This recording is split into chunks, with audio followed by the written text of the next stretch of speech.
Hi everyone, welcome to Follow Your Heart here on the Natural Parent Magazine. I'm Anne Cullen, and today I've got issue 36 with me here today, and I'm going to highlight an article about birth in a moment, but I was going to just show you my colleague and co-worker. This is my cat, totally upside down. I don't even know if you can see his head.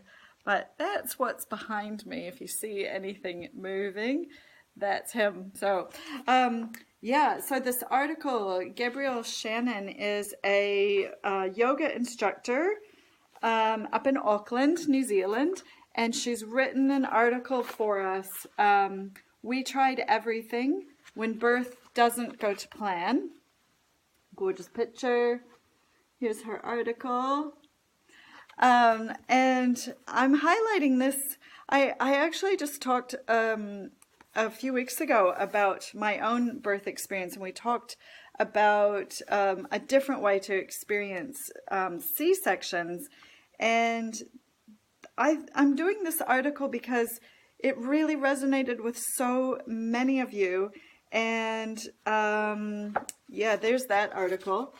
So I just thought I'm going to highlight birth again because we as women are so impacted by our birth experience. And for me, I had an idea that I was going to labor at home and birth at home, and it was going to be in water, and it was going to be amazing. And while I was laboring, I could walk around my own neighborhood and be in my own home. And I just had all these ideas for myself. I learned a bit about hypnobirthing and all the stories I could tell myself. And, it was just all going to go so perfectly.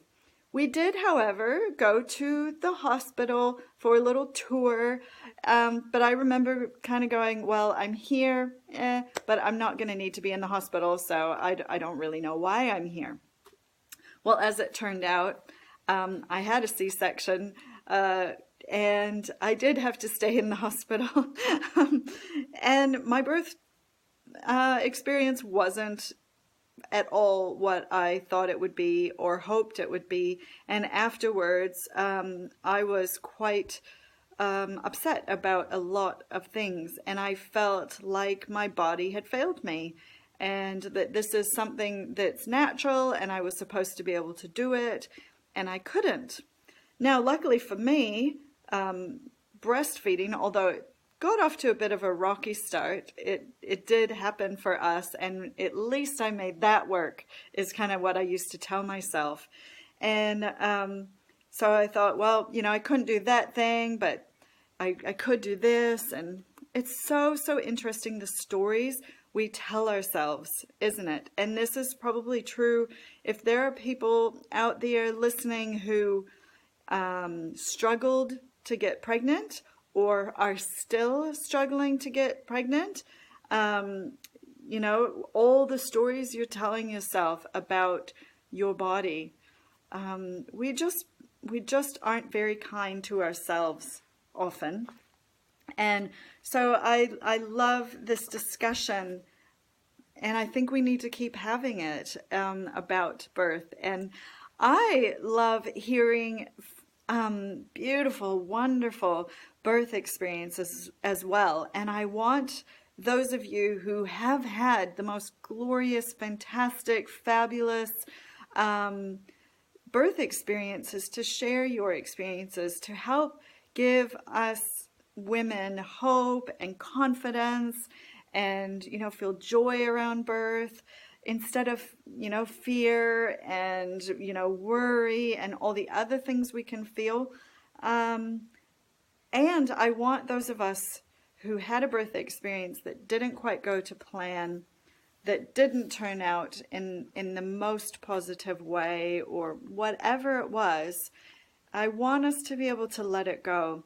And one of the ways we need to do that, or that works well in order to be able to do that, is to be able to talk about it, to be really open and honest about it. And, hearing that, hey, at least you've got a healthy baby, or, you know, this story of, well, all that matters, you know, it's at least you're healthy, your baby's okay.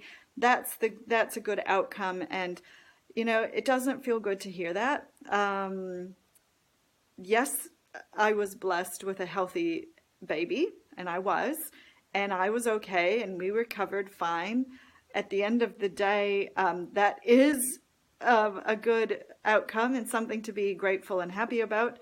I needed my feelings about my birth experience acknowledged, however. And that's what felt better, is having that experience acknowledged. And also, for people who didn't have the most positive birth experience, it can feel quite dismissive. And tell me if this is you, if this is your experience. But I felt it was quite dismissive if people tried to say, well, next time, like when I got pregnant again, oh, but it doesn't have to be that way. And I don't know if I can quite put a finger on it, but just validating that was your experience, and that's okay. And we don't have to make it different when you can find acceptance.